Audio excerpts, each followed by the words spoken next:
Seja muito bem-vindo ao projeto da Código Conduta, Conexões de Integridade. A ideia desse projeto é entrevistar parceiros, profissionais que admiramos e que são reconhecidos pela sua atuação em projetos de conformidade, integridade corporativa e institucional.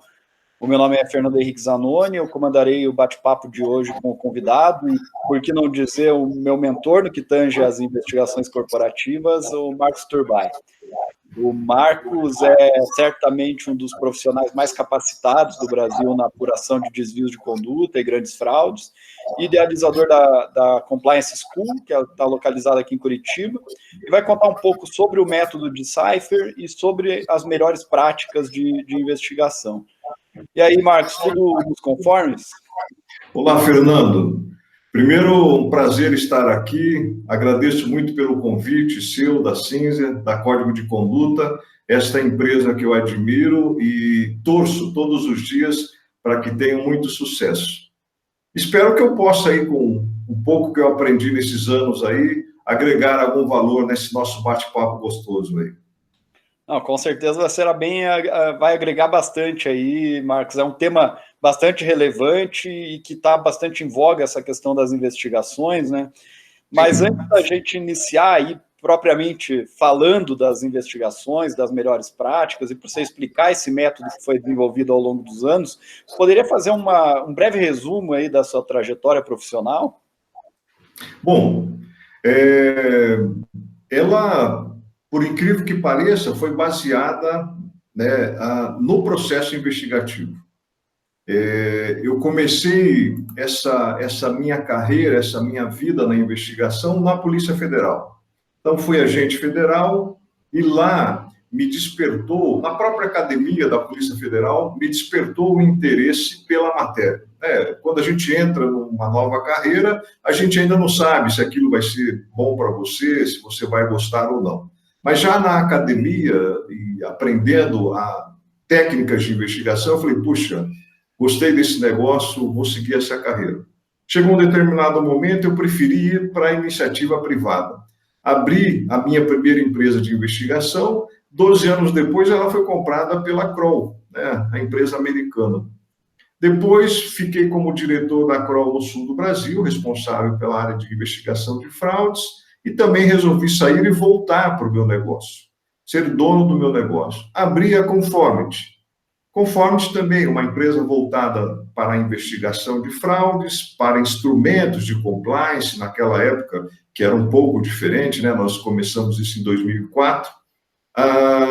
E essa empresa foi vendida 10 anos depois para a Ernst Young, a qual me tornei sócio e responsável pelo sul do Brasil desta área de fraudes. Saí da Ernst Young por um convite que recebi do dono do Banco Safra, aonde fui desenvolver uma área, usando a minha experiência de investigação, uma área para buscar e localizar ativos para o banco de devedores do banco. Então, fiquei no banco, cumpri minha tarefa, muito bem, o projeto foi um sucesso, e resolvi voltar para Curitiba, porque eu estava morando em São Paulo, e fundei a Compliance School, e aí materializei um sonho, estruturar um método de investigação. Toda a experiência dos 30 anos, né, trabalhar ela de uma forma metodológica, fui para a prancheta, coloquei no papel, né, e comecei a trabalhar essa ideia no mercado, e é o que a gente tem feito hoje com muita atenção e muita dedicação. Não, legal. Aí ficou bem claro aí com essa tua trajetória que você trabalha com compliance muito mesmo antes desse boom que nós vivenciamos pós-lei anticorrupção, Operação Lava Jato, né? Podemos considerar que você é um dos pioneiros aí do compliance aqui no Brasil, não só no Paraná. Quão diferente você vê o mercado hoje, Marcos, de quando você começou lá trabalhando nas investigações e posteriormente na Conformity? Bom, houve uma mudança, é claro, muito grande. O mercado sofreu aí, eu posso te dizer, nos últimos de 2000 de 2002 para cá, acho que quando a SOX começou a pressionar um pouco mais as organizações, e o mercado começou a ficar mais ativo. Tanto é que já em 2005, nós já criamos, para você ter uma ideia, em 2005, um programa chamado Ética e Desempenho. Naquele tempo, o apelo de venda de integridade não existia, de compliance não existia. Então, a gente sentiu que poderia trabalhar uma relação entre ética e desempenho. A empresa que fosse ética teria um desempenho melhor. E a gente trabalhou isso com 10 pilares, que, na verdade, hoje, quando a gente vê ali o programa de integridade, a gente enxerga os 10 pilares do programa naquilo que nós fizemos, né, lá em 2005. O que eu senti de diferença? Naquela época, existia uma visão, quando nós, no passado, uma visão deturpada, tanto do processo investigativo, quanto dos programas de ouvidoria, né? Os processos investigativos, eles não estavam tão intensificados dentro das corporações, né? Não existiam estruturas investigativas dentro das empresas. Na verdade, quase tudo, 100%, naquela época, era terceirizado, com raras exceções. E as ouvidorias também não eram prática das organizações privadas, e sim das organizações públicas, que já possuem, né, suas ouvidorias há muito tempo. Então, nós tivemos que abrir uma picada, né, sobre a investigação corporativa e sobre as ouvidorias também das organizações. Então, e enfrentando diversas barreiras, né? Falta, por exemplo, de tecnologia, né? Não existia tanto acesso a dados como existe hoje, não existia tanta tecnologia para se usar num processo investigativo como hoje nós temos disponível. E também a barreira das ouvidorias, né, que era vista dentro das organizações como uma ferramenta que não tinha muita importância ou ninguém enxergava nela algo útil para a gestão da empresa. Uhum. Então, de repente, quando a gente olha para hoje, né, a gente vê que as ouvidorias, como a de vocês, são usadas como instrumentos de gestão de risco. Né? Também. Eu acho que a velocidade do amadurecimento, tanto da investigação corporativa como das ouvidorias, veio na velocidade de um trem. Né? Mas ela foi se fortalecendo, né, com os eventos que foram acontecendo, né, principalmente, é claro, o que nos trouxe aí de importância a Lava Jato, a lei anticorrupção, o decreto, e tudo aquilo que foi surgindo, os movimentos sociais que foram surgindo, toda a pressão para que se pudesse ter mais integridade no ambiente de negócio. Mais integridade, eu preciso de instrumentos, eu preciso de ouvidorias eficientes para receber tudo aquilo que pode causar impacto à integridade, né? E preciso apurar isso com o processo investigativo.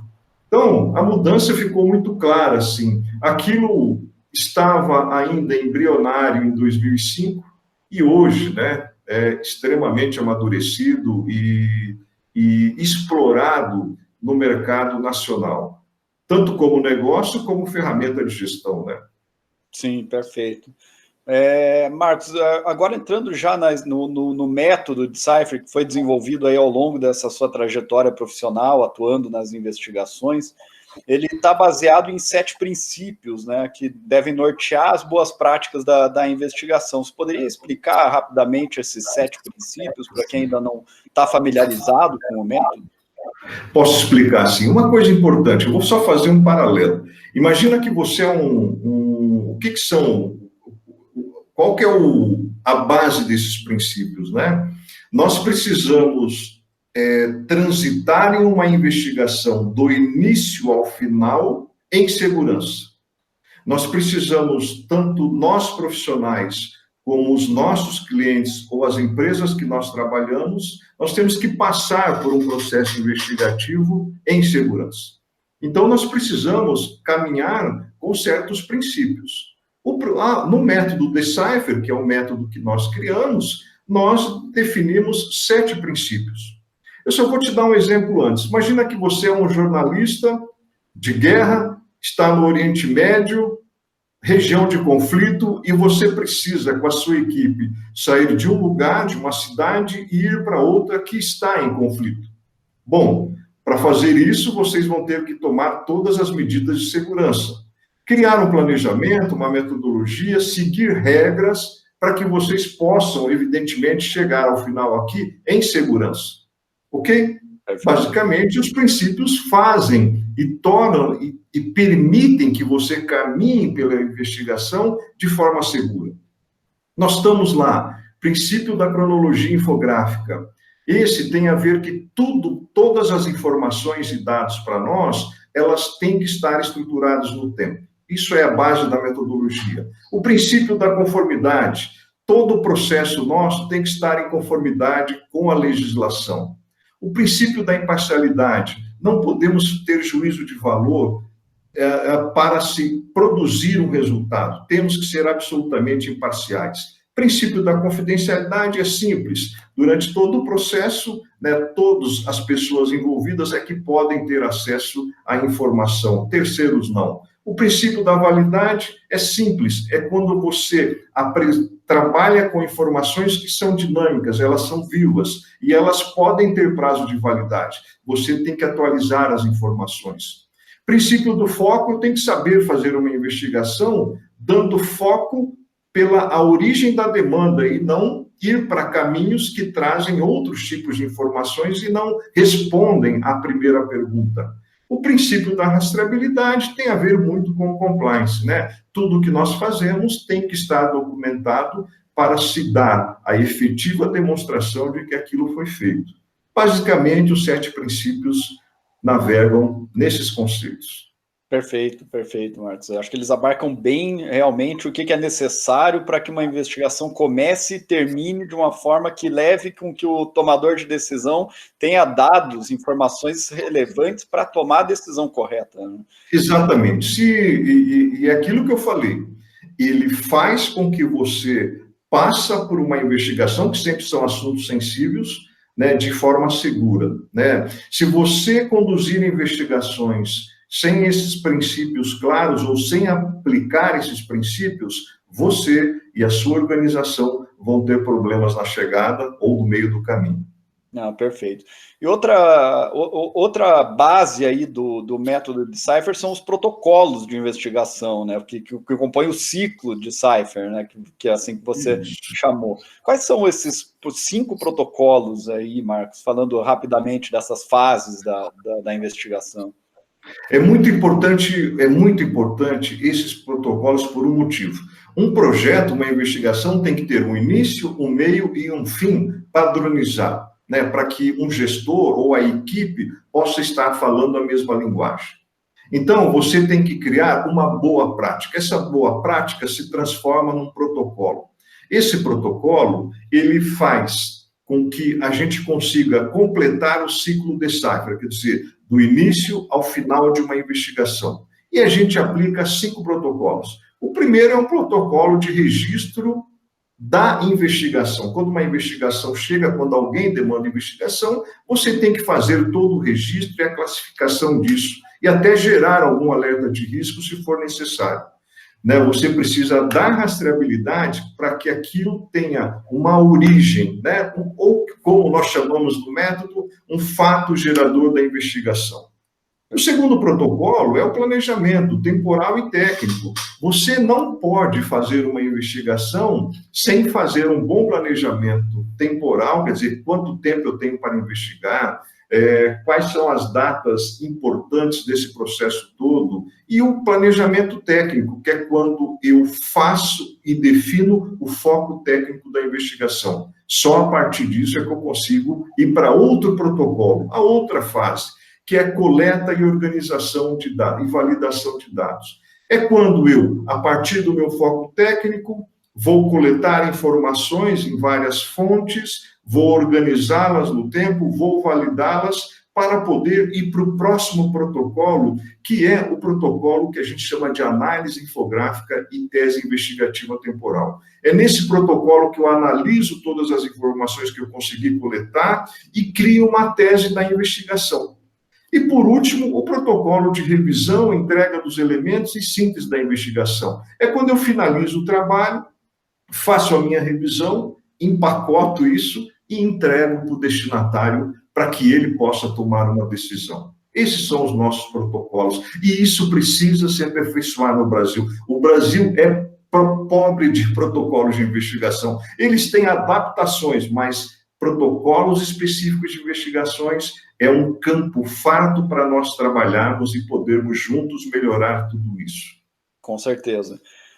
Marcos, ao longo da tua carreira, quais são os erros mais comuns que você viu que equipes de investigação cometeram durante essas fases do processo? E até mesmo os destinatários dessa investigação, que tipo de erros que os próprios destinatários podem vir a cometer quando recebem um relatório de investigação, por exemplo? Bom, nós nos deparamos com diversas situações aonde, isso é muito importante, aonde o erro dos investigadores e o erro do destinatário, da forma como utilizar o resultado da investigação, causou consequências seríssimas para a organização. Então, nós precisamos, primeiro, quem vai conduzir investigações tem que ter a absoluta consciência de que tem que conduzir esse processo em conformidade com as legislações. O grande erro é você cometer um erro achando que é só um erro, ou pular, a cerca achando que é só um pulo. Não. Por exemplo, no método, nós proibimos e não permitimos que você, por exemplo, ligue para um amigo da polícia para pedir uma informação privilegiada. Uma. Então, esses erros de você avançar ou passar a linha cinzenta é que causaram consequências para as empresas. E os gestores, eles cometem erros na hora de demandar a investigação, os demandantes, eles cometem erros na hora de demandar a investigação, porque eles demandam assim, façam o que for preciso para resolver esse caso. Não pode, tem regras, tem que estar em absoluta conformidade o processo para que se possa produzir um resultado que tenha aplicabilidade. E depois, ainda quando ele pega um resultado, ele faz o uso não adequado daquilo. Ele comete o erro de entender que o resultado que a investigação produziu é a solução do seu problema. Nós procuramos defender uma coisa, cada um tem o seu papel. A investigação, ela decifra o caso e garante que está íntegro o processo. O tomador de decisão pega esses elementos, avalia junto com o seu jurídico e define estratégias administrativas ou judiciais para poder fazer uso disso, mas da forma adequada, sem sentimento. A maioria que cometeu o erro foi quando tomou decisão com o sentimento. Não, aqui é razão, são elementos, e você tem que se basear nisso para tomar a decisão. Acho que esses foram os principais erros que causaram consequências danosas aí para muitas empresas. Perfeito. Marcos, na nossa experiência profissional, nós nos deparamos, às vezes, com procedimentos de canais de ouvidoria, canais de denúncia, que estabelecem SLAs com prazos para conclusão, até falando de prazos para conclusão dos processos de investigação.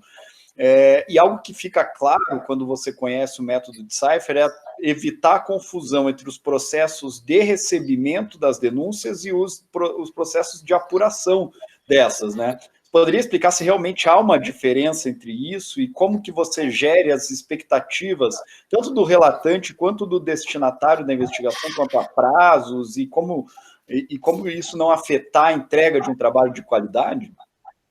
Eu acho assim, primeiro, está havendo uma certa confusão nesse processo. Por quê? As empresas especializadas em ouvidorias, quer dizer, que criaram seus sistemas e que apoiam os clientes para receber os relatos, elas têm os protocolos de recebimento, daquela análise preliminar, né, que eles fazem, da classificação ali, para que alguém, a partir dali, ou o comitê de ética, tome uma decisão se vai se aprofundar ou não com aquela investigação, ou o próprio compliance officer. Só que, quando se faz isso, principalmente distante da empresa, sem estar dentro da empresa e se determina prazos, porque a empresa de ouvidoria definiu que é adequado àqueles prazos, pode, evidentemente, causar danos ao processo investigativo. Receber relatos e classificar relatos e registrar relatos num sistema de ouvidoria ou num processo de ouvidoria é uma coisa. Fazer investigações técnicas sérias é outra coisa. E eu só consigo fazer investigações técnicas e sérias e definir prazos depois que eu fiz o meu planejamento de investigação. Quando eu fiz algumas análises, fiz o meu planejamento, defini o prazo que aquele tipo de caso específico requer, e aí sim é que sai a minha data-chave para que, o meu limite para conduzir essa investigação é aqui, dependendo do tipo de caso. A exemplo, eu não posso imaginar que alguém faça uma denúncia, por exemplo, de assédio sexual, e eu fique 6 meses para resolver isso. Então, esse termômetro de tempo tem que ser dado na análise do caso, no processo investigativo. As pessoas estão misturando estruturas de ouvidorias para receber e processar relatos com estruturas de investigação. Profissionais técnicos especializados, aptos a fazer essa parte aqui, e principalmente conhecedores conhecedores do ambiente da companhia, conhecedores do dia a dia da companhia, conhecedores das características próprias daquele negócio, daquele tipo de ambiente. Isso é que pode causar um grande problema. Você perguntou como eu faço, já que eu estou falando de tempo, chega um relato na ouvidoria, eu preciso fazer a investigação, existe pressão sobre entrega, como gerenciar a expectativa do cliente, do recebedor da informação, do destinatário da informação, é clareza, é planejamento, é deixá-lo informado em que momento você está. E aí que entra a importância do ciclo Decipher. Se o seu cliente, se o destinatário da informação conhece que uma investigação passa por um ciclo, que tem um início, meio e fim, você pode estar dando ciência para ele. Olha, essa investigação, nós estamos na fase de coleta e organização de dados. Como é muito intenso o volume de dados, a gente vai estender esse prazo para conseguir ter mais informações e informações adequadas para esse tipo de investigação. Então, eu acho assim, se você preparar os destinatários, que pode ser um compliance officer, pode ser presidente de uma companhia, ou pode ser o comitê de ética, prepare eles tecnicamente. Isto é, nós fazemos investigações seguindo um ciclo, esse ciclo tem 5 fases, ou 6 ou 10 fases, depende da metodologia, e nós, nesse caso, estamos aqui agora, na parte de análise. Então, nós vamos demorar X tempo para se entregar isso com segurança. Com segurança. Resultado de investigação tem que ter segurança. Por quê? Porque alguém vai tomar decisão baseada naquilo. Perfeito. E aí, não sei se de todo esse tema, mas se faltou alguma coisa, me avisa. Não, foi perfeita, a resposta acho que foi bem esclarecedora aí. E aí, nesse sentido, ainda falando sobre prazos de investigação, uma curiosidade, Marcos, quanto tempo durou a investigação corporativa mais longa que você participou? E aí, aproveitando também o ensejo, qual foi a mais difícil aí em toda essa carreira e a mais inusitada? Você tem algum caso, assim, engraçado aí para contar ou curioso? Bom, vamos lá. Dá para escrever um livro, 30 anos fazer investigação, esse livro seria muito curioso e com volume de informações bastante grande. Assim, tempo de investigação. As mais demoradas foram de 2 anos, e foram várias, Porque lá, anos atrás, eu participava de investigações do combate à concorrência desleal. Pirataria, né, sonegação fiscal, contrabando, descaminho. Então, nós acabamos, naquela época, nos especializando nesse tipo de trabalho. A gente trabalhou para os grandes líderes e essas investigações demoravam de 1 ano e meio a 2 anos, né, para que você conseguisse produzir o resultado adequado e, na verdade, produzir o efeito adequado, né, para aquele tipo de problema. Uma investigação de fraude que durou um prazo razoável, que eu me lembre, foi uma investigação de 6 meses, né, onde foi na Bahia, onde nós tivemos que enfrentar não só o problema do próprio caso, que era bastante complexo, mas com a própria cultura local, né? E isso dá bastante diferença, né? A gente saiu do Sul, ir para a Bahia, e você deixa de ser invisível, né? Aqui você acaba, lá não, é só você abrir a boca que as pessoas já percebem que você, evidentemente, não é da região. Assim, dos casos todos que nós conduzimos, eu acho que casos difíceis são aqueles que dizem respeito a que o seu resultado vai provocar consequências em pessoas, né? Diretamente em pessoas, e não em processo. Tem investigações que a gente faz e causa, né, efeitos e consequências em processo, certo? E tem investigações que a gente faz e causa consequências nas pessoas. Eu sempre fui um respeitador do investigado.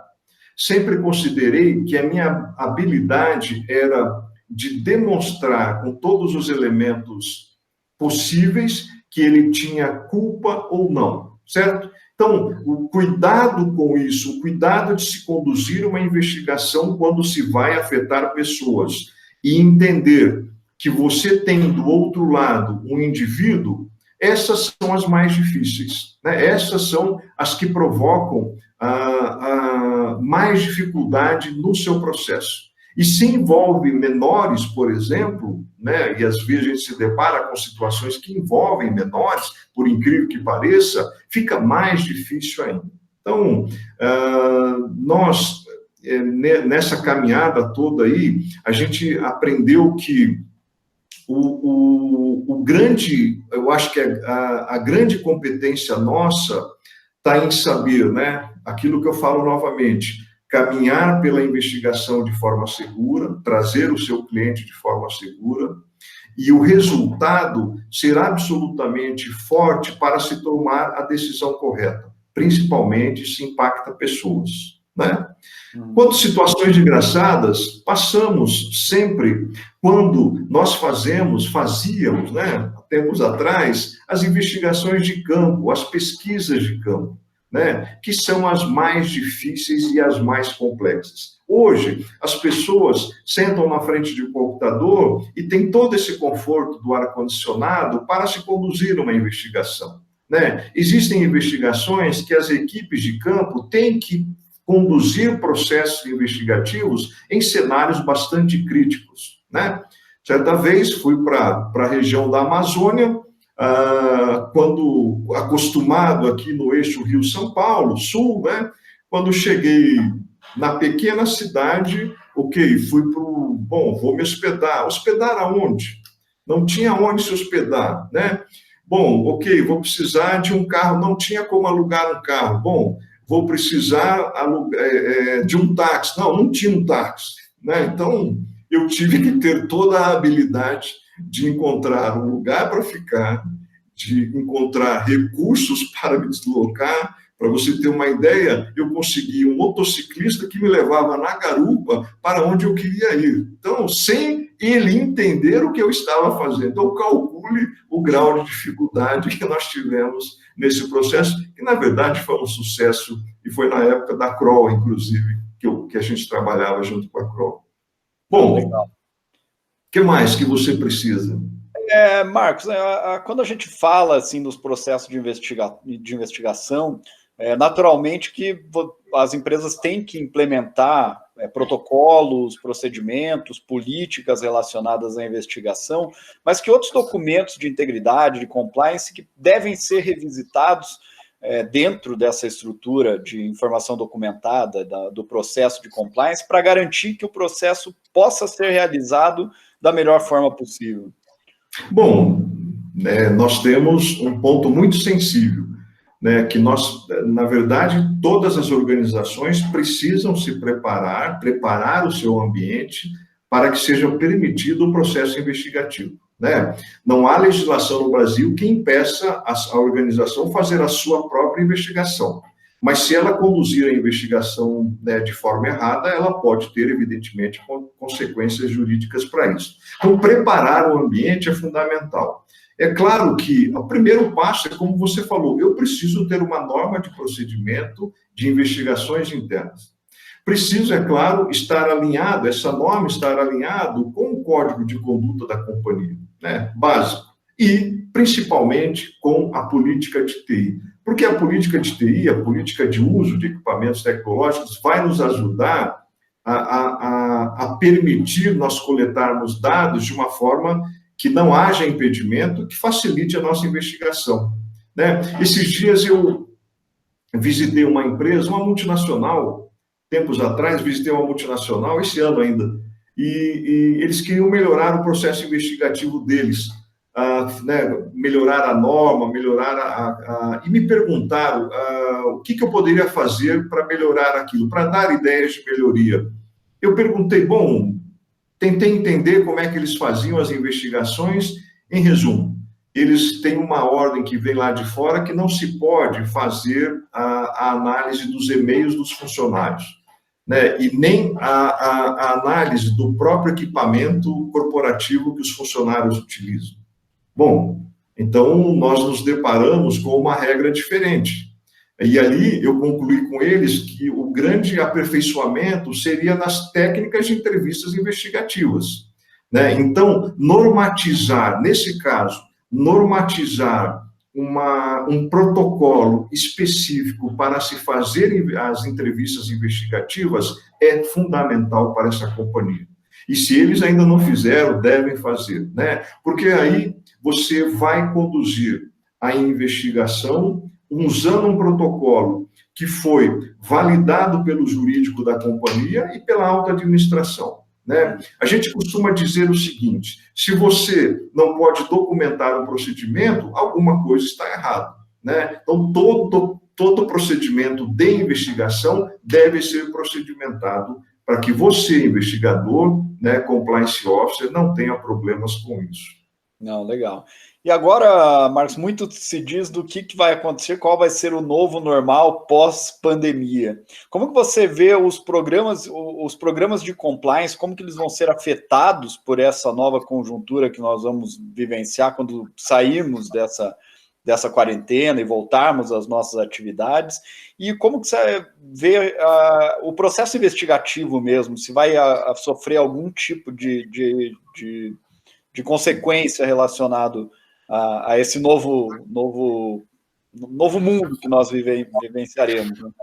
Eu acho que um dos efeitos colaterais, engraçado, dessa situação toda, é que as pessoas foram ainda mais para a tecnologia, né? Então, acho que você está trabalhando da sua casa, né? Então, você foi cada vez mais ficamos dependentes. No escritório ainda a gente vai, conversa, né? Não, aqui a gente usa a tecnologia. Então, se na volta para a rotina normal, né, quando isso vai acontecer, nós não sabemos, essas pessoas vão estar modificadas, o comportamento delas vão estar diferente. Por incrível que pareça, as organizações terão que ter mais orçamento, evidentemente, para fazer coleta forense, né, de equipamento, de informações que estão nos meios digitais, né, para preservar, para poder, né, encaminhar da forma adequada. O efeito o efeito que causa tudo isso na volta para a rotina normal é a mudança comportamental. E como investigação tem a ver com comportamento de pessoas, a análise de comportamento de pessoas, nós, investigadores que estamos nesse processo investigativo, teremos que nos aperfeiçoar, porque, com certeza, as pessoas voltarão diferentes. Nós teremos que entender o quanto essa diferença desse comportamento causa efeito no nosso processo, e teremos que nos adaptar.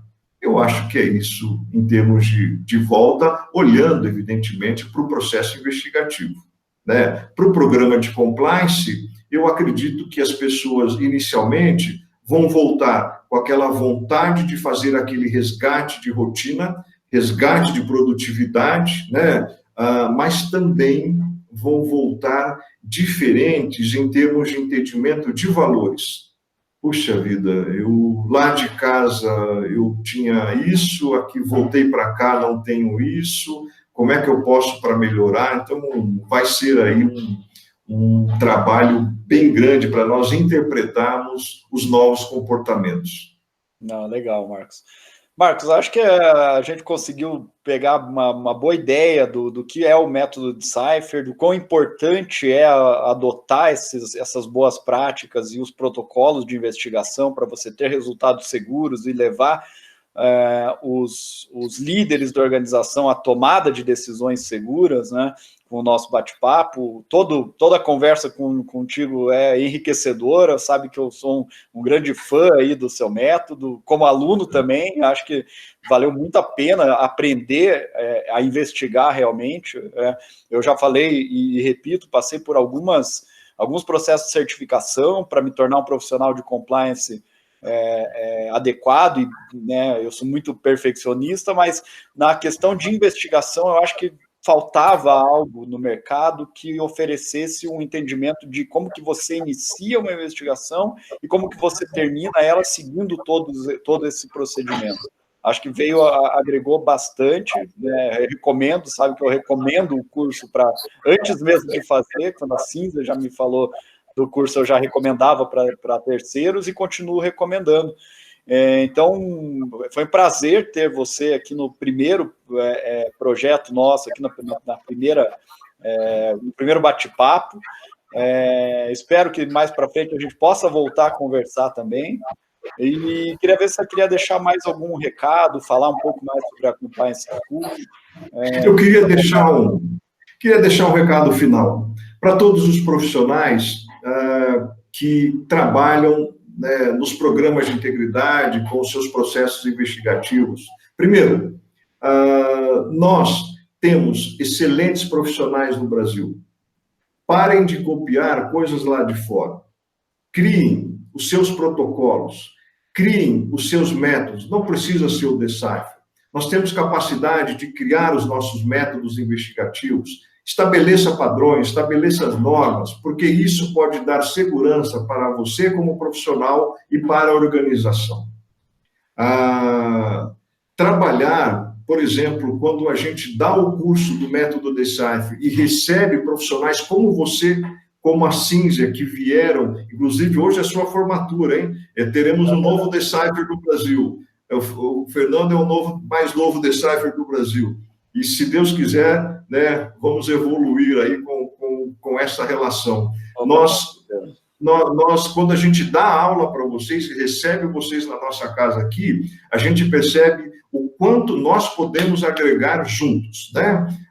Com a minha experiência, com a sua experiência e dos demais colegas, para a gente transformar o mercado brasileiro de investigação corporativa em um mercado respeitado, com profissionais sérios, que têm protocolos que se transformam em boas práticas, e nós exportarmos isso, e não ficar importando matéria de fora, que quando eu leio eu fico pensando assim, puxa, o que esse cara quis dizer com isso? Ok? Espero que a gente possa...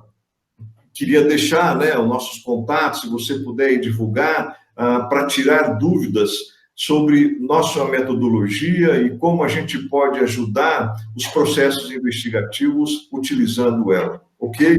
Perfeito. Obrigado mais uma vez pelo convite. Me senti honrado em participar e sempre vou estar à disposição da Código de Conduta, essa grande empresa, para poder falar um pouco mais sobre o que a gente tem aprendido aí. Valeu, Marcos. Muito obrigado aí. Até a próxima. Um abraço. Até.